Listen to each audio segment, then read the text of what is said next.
ऋषी, तू इतक्या वेगाने टायपिंग करत काय आहेस?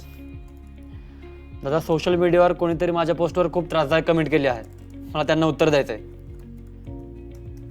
थांब ऋषी, उत्तर पाठवण्यापूर्वी डिजिटल शिष्टाचाराचा विचार कर. चल, आपण ऑनलाईन व्यवस्थित कसं वागायचं यावर बोलूया. डिजिटल शिष्टाचार म्हणजे इंटरनेटसाठी शिष्टाचार. अगदी बरोबर. चल, त्याचे महत्त्व काय आहे आणि तो कसा वापरायचा हे समजून घेऊया. डिजिटल शिष्टाचार म्हणजे काय? डिजिटल शिष्टाचार म्हणजे इंटरनेटवर सभ्य आणि आदरयुक्त वागणं. यामध्ये समाविष्ट आहे टिप्पणांमध्ये चांगल्या शब्दांचा वापर करणं आणि अपमानास्पद किंवा चुकीची माहिती शेअर करणं टाळणं. म्हणजे जसं आपण प्रत्यक्ष जीवनात वागतो तसं ऑनलाईन पण वागायचं. अगदी बरोबर. एकाच प्रकारचे नियम लागू होतात. यातले जे पाळण्याचे मूलभूत नियम आहेत ते कोणते हे आपण पाहूया. हे सोपे नियम लक्षात ठेव. पोस्ट किंवा टिप्पणी करण्याआधी विचार कर. सगळं मोठ्या अक्षरात लिहू नकोस, ते ओरडल्यासारखं वाटतं.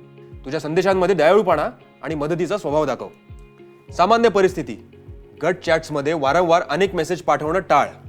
इतर जे बोलत आहेत त्याकडे लक्ष दे. सोशल मीडियावर इतरांशी वाद घालणं टाळ. सकारात्मक किंवा मजेदार पोस्ट शेअर कर. आता यांचं महत्त्व काय? यामुळे तुला नवीन मित्र मिळतील, कोणाच्याही भावना दुखावल्या जाणार नाहीत. त्यामुळे तुला ऑनलाईन समस्या टाळण्यासाठी मदत होईल.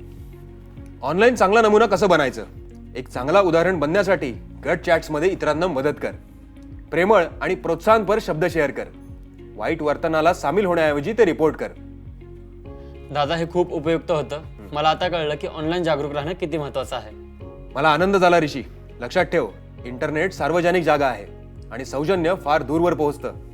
मी चांगला डिजिटल शिष्टाचार पाळेन आणि माझ्या मित्रांनाही याची जाणीव करून देईन. खूप छान. आदरयुक्त ऑनलाईन जग आपल्यापासून सुरू होतं.